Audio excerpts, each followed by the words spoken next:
And that should be your goal, is to get to that point in time. And again, you have serious ramifications, because let's say you have 10 vehicles, 20 vehicles, 5 vehicles, 50, whatever, you name the number, and you have employees. And I get that. You want to care for your employees, you want to keep them busy. I get that. But you can never allow emotion to come into play where someone can make demands on you, whether it's a broker or a facility, and it forces you to make a bad decision, or it forces you in a position where you got to do something that you otherwise would not do. If I'm subjugating myself with you from the outset, from the very beginning, and we'll make up numbers, and I'm only making $1,000 with you, and you're able to subjugate me for $1,000 a week, $1,000 a month. Let's say $1,000 a week. All right, it's $52,000 a year.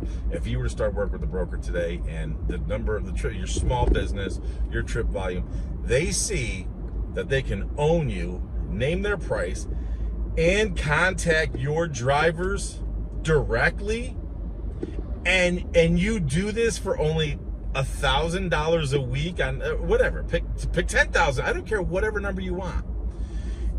You allow me, the broker, to come in and control you and dictate terms for these nickel and dime trips, all for a measly $1,000 a week. Imagine what I could do when it comes time if I give you more trips, and I give you 5,000 a week, 10,000 a week, 20,000 a week. You pick the number. It's analogous to, if you can't be trusted with little, you can't be trusted with a lot. If I can control you with a little, I can control you with even more.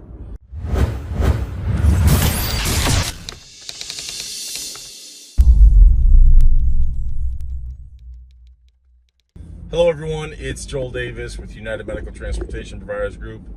You are the broker.com and Home Care Access. Again, I'm going to try to be quick because I'm on the road. And let me start off by saying thank you to all of you who just sent us some awesome emails with your thoughts and prayers for our people we got down in North Carolina who've just taken a beating. Here it is, like a week and a half later, and I still got a bunch of contractors and families down there who still don't have power. And some of them are still sleeping. If they're not sleeping with friends and family, then they're sleeping in their car and eating where they can and everything. So it's just, I appreciate the thoughts and prayers that you sent to us, but man, it's really for the people who are down there just getting, just taking a beating. It's tragic. It's tragic. But again, thank you all. I appreciate that. The reason I want to make this quick video is because, and again, let me also apologize to some of you over this past week. We've been slow to respond because of everything we've been dealing with. The people down in our people down in North Carolina, and now Florida's going to take a beating. So I apologize for our slow response on some of those emails. But the purpose for this email is to kind of give you a different perspective of how you should be thinking as you approach these brokers. Now, I've intended for a long time to shoot a video in my office. It's just having the time and availability. I really want to walk through some broker agreements and some content that is just unbelievable, because these brokers are just so blatant, and I mean, they don't hide anything anymore. They're not even subtle about it. They're just so blatant. And I'm gonna have I'll have my buddy here put up some screenshots of just one of these agreements where they outright tell you that when you sign with them, you have to give them authorization for them to be able to contact your drivers directly. I mean, they're just that blatant. That's why when I talk about so many of these brokers, I mean, technically you could argue they're a broker, they're a middleman, but what are they now? They're tech platforms. That's all they are. They're hoping to develop a great tech platform. Everyone gets into it, and then they sell for an enormous multiple. Hey, love tech, whatever. That's why so many of you who just blindly just jump onto any broker who solicits you, and now you have your drivers operating off of a half a dozen different apps, and you're trying to coordinate your daily logistics across how many different platforms. I mean, it is just the choke points we see with so many newbies who are coming to us, and they're wondering why they thought they were making money, but they're really not, and their logistics are just an absolute train wreck.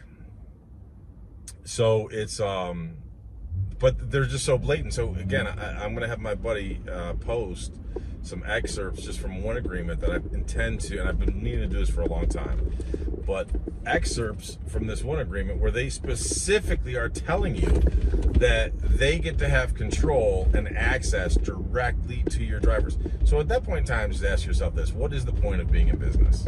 I can't even control my own drivers. I can't, if I want to tell them to go left, you have the ability to trump me and tell them to go right. It's illogical. It's insanity. This isn't why you go into any business. You go into business to be empowered. And I know it's difficult, especially early on in the business. You're trying to build those relationships. You got to get the cash flow going. I understand that. But at no point in time, should you ever be surrendering control of your business in any capacity. And trust me, I could write a doctoral dissertation on just that topic alone, because there's so many different scenarios of people who give away equity within their company because they're desperate for cash and all that. Again, I could go so many different ways with that topic of conversation, but in an effort to be quick, I won't. But understand crystal clear, you never want to put yourself in a position where you can be controlled or you can be owned. And as difficult as it is, this is exactly why you need to be diversified.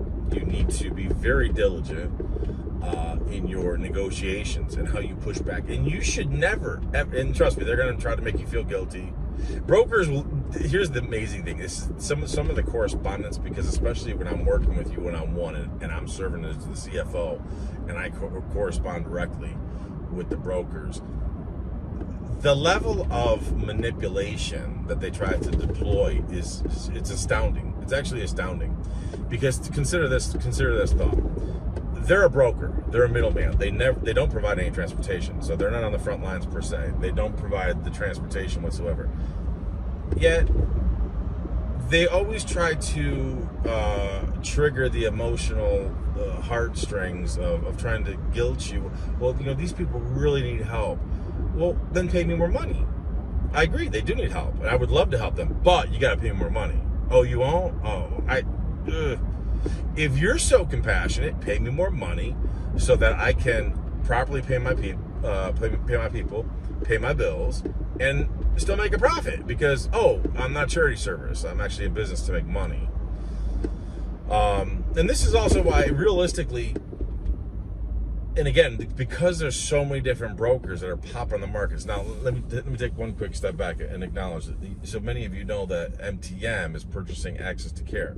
So MTM is very slick. If you watch MTM, you look at their websites and everything, you'll see how they now refer to themselves as the nation's largest privately held broker. And I guess on paper they really are, because Logisticrap, who changed that name because their brand was just terrible, so they had to rebrand, and now they're Motivecrap. So Motivecrap is actually a publicly traded company. And some of you who are not making any money with Motivecrap, I would have advised you to actually go invest in their stock, because some of you who are serving them, just absolutely subjugating yourself to them, you would have made more money by just taking money, working at a gas station, taking some of your money and buying Motivecrap stock, versus actually contracting and trying to build your business, which you're not building a business, you're just building a job. Different topic, different day. But you would have made more money if you just invested in their stock versus trying to work with them as a partner. And they always call you guys partners. I love that part.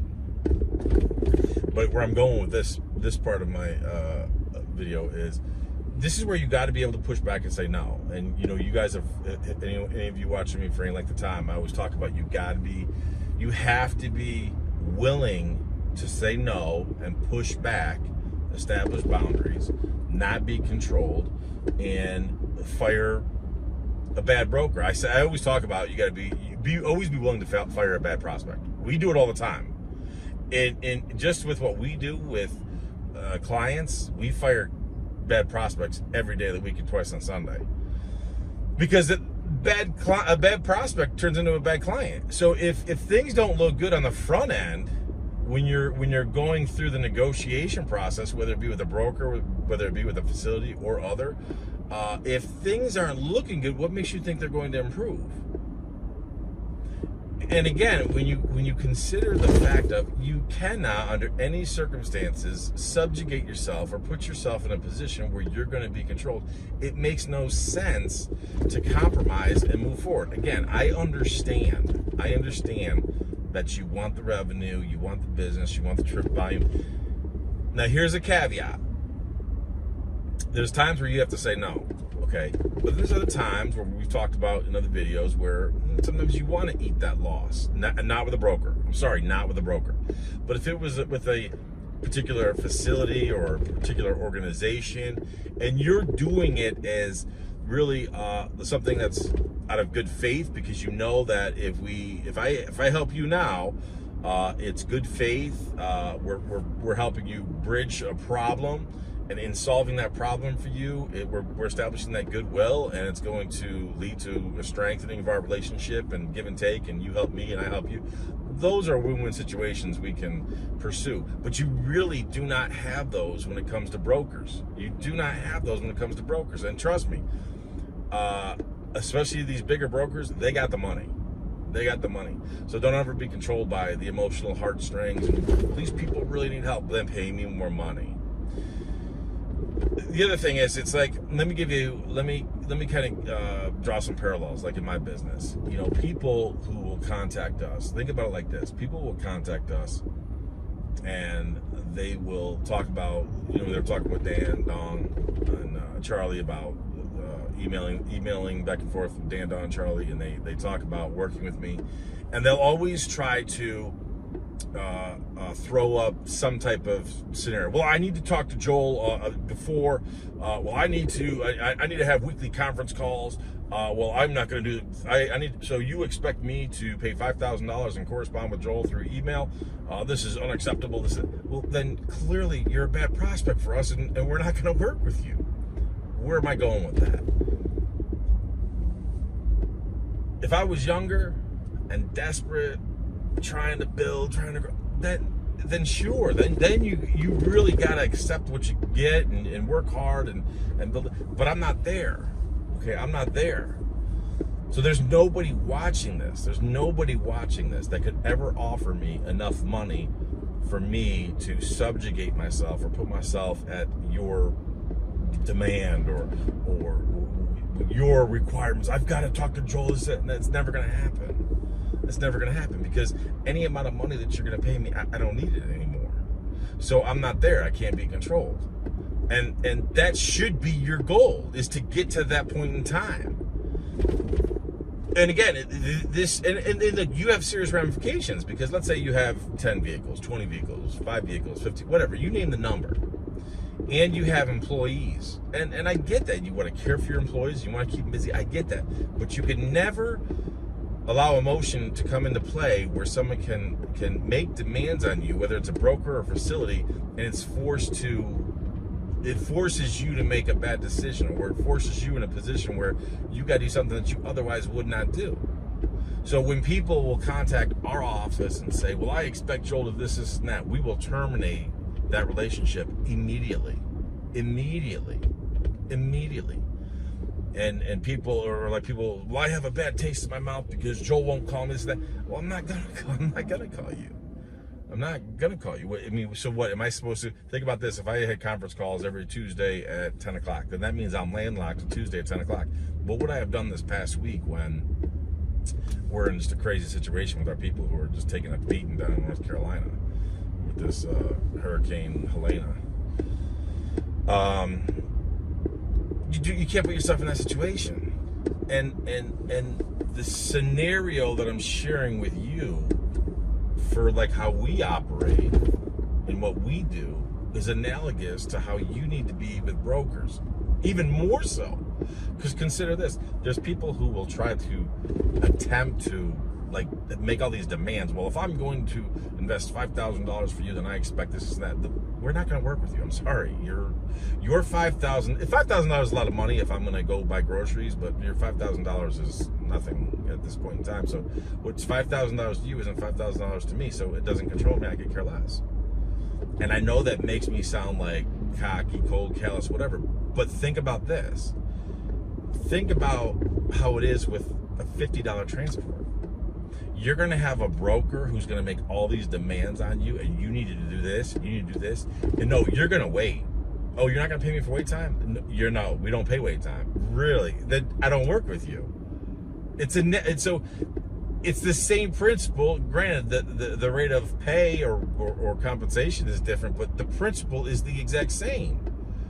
You cannot put yourself in a position where you are controlled. Think about this. If you put yourself in a position where a broker is able to control, here's the best way. If I'm subjugating myself with you from the outset, from the very beginning, and we'll make up numbers, and I'm only making $1,000 with you, and you're able to subjugate me for $1,000 a week, $1,000 a month. Let's say $1,000 a week. All right, it's $52,000 a year. If you were to start work with a broker today, and the number of the trip, your small business, your trip volume, they see that they can own you, name their price, and contact your drivers directly, and you do this for only $1,000 a week on whatever, pick 10,000. I don't care, whatever number you want. You allow me, the broker, to come in and control you and dictate terms for these nickel and dime trips, all for a measly $1,000 a week. Imagine what I could do when it comes time if I give you more trips and I give you 5,000 a week, 10,000 a week, 20,000 a week. You pick the number. It's analogous to, if you can't be trusted with little, you can't be trusted with a lot. If I can control you with a little, I can control you with even more. It's huge. It's huge. And so again, the reason why I'm making this video is now I'm trying to play catch up here and in working with some of you, and I'm seeing what you're doing with these brokers. It's malicious. It is straight up malicious what we see happening. It's malicious, and you're voluntarily subjugating yourself. Again, I've mentioned before, even as recently in my last video, this is why I say I consider myself more of a tactician versus a consultant, because tactically we have to know when and where to push back, how to push back, and you've got to be willing to play poker. You've got to be willing to play poker. And if you're not prepared to literally walk away from the table, and if that means that you have to scale back the size of your business, then that's what has to happen. You can't have assets sitting around. You absolutely cannot have assets sitting around. Why? Because assets sitting around cost you money. It's like having excess inventory. But in this regard, if you have vehicles that are sitting around, it's not just having a vehicle sitting around. Even if the vehicles are paid off, if you have them insured, it's still costing you money. So it's like having inventory and you're still paying for that inventory. It's insanity. This is why you need to be very calculated. And I've always said, and I'll continue to say, I've said this perpetually, and I knew this a million years ago. I learned this firsthand in my business long before I even started working with so many of you around the country. It's better to need it and not have it than have it and not need it. I'll say it again. It's better to need it and not have it than have it and not need it, because I cannot have vehicles. It wasn't long ago, it was during the summer, and I was on a conference call with Scott and a husband and wife team down in Florida. The biggest train wreck this is why I don't do phone calls like this with prospects.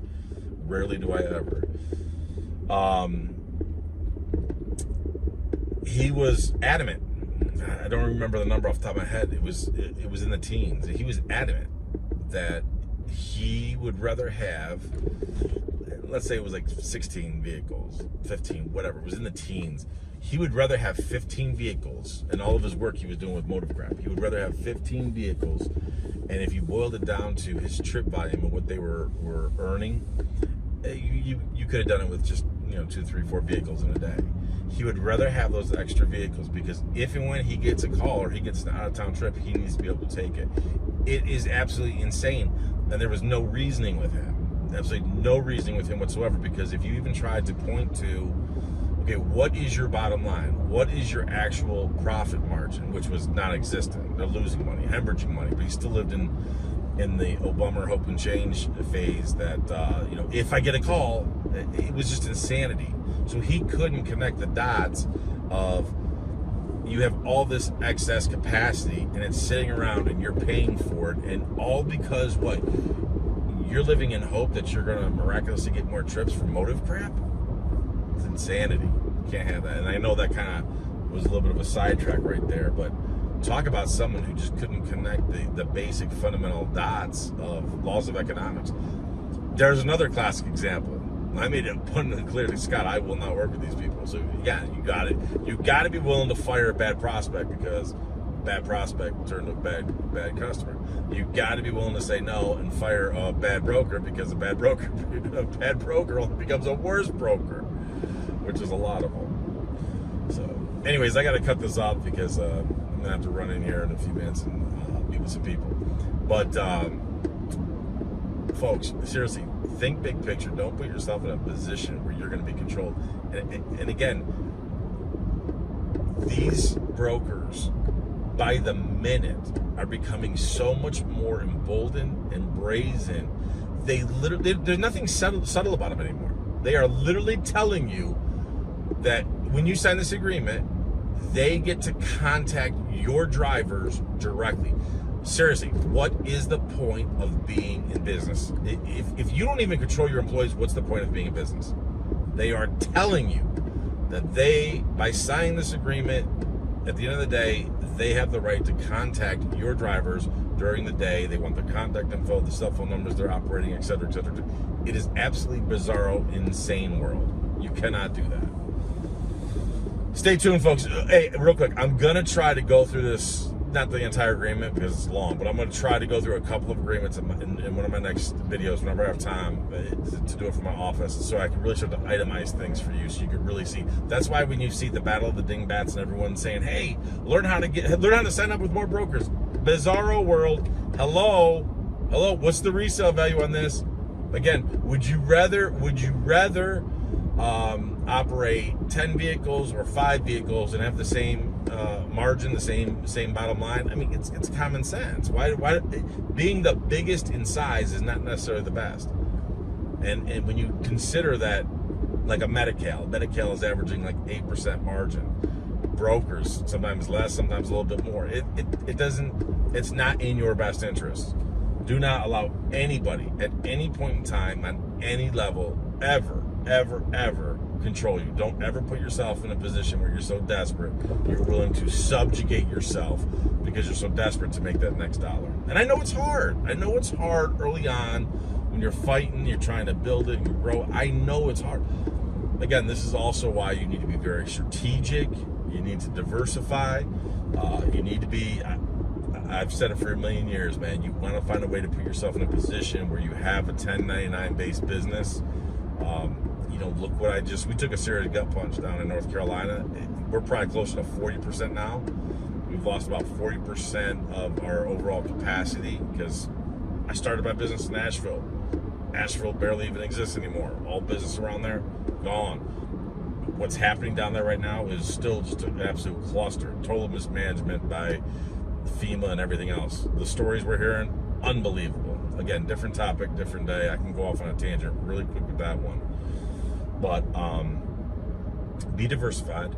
Try to find a way to build a business where you do have 1099 contractors, because even though I've lost this 40% capacity that is literally like this, ceased to exist, here's the good news for me personally, not for my people. They're all taking hard hits, so understand.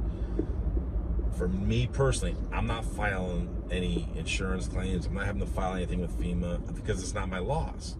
They're 1099 contractors. They own their own trucks. They had their own trailers. They were renting trucks when they didn't have them. I mean, so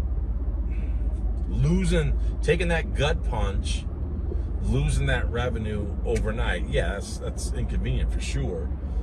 Nothing like what my contractors are going through. I'm not experiencing anything like that, and it's even more of a convenience for me because I'm not having to do all the administrative nonsense and you know, get file claims and try to get insurance involved. I don't have to deal with any of that, so that's a big win. That's a big win, especially with everything else we have going on. So, man, I'm gonna, when this is all said and done, man, I should write a book just on this one, just on this topic of how to deal with taking a gut punch like that overnight, losing 40%. But again, the upside is I didn't own those assets. They were 1099 contractors, not employees. That, I always knew it was a huge convenience, but I really didn't know just how much of a convenience it was until you take the gut punch and you live it and breathe it and you experience it firsthand. Because trust me, I'm so thankful I didn't own all those assets. I'm so thankful that they were 1099 contractors. Not that I don't love them, not that I still didn't, quote unquote, take a loss, if you will, because I sent them a lot of money to help a lot of people, and I'm all for it. And I'm not saying to brag or anything, I'm all for it. Those are my peeps, but man, such an interesting dynamic. All right, folks, I rambled long enough. I could go off. So stay tuned for the next video. I appreciate it. When you do, I'll see you at the top.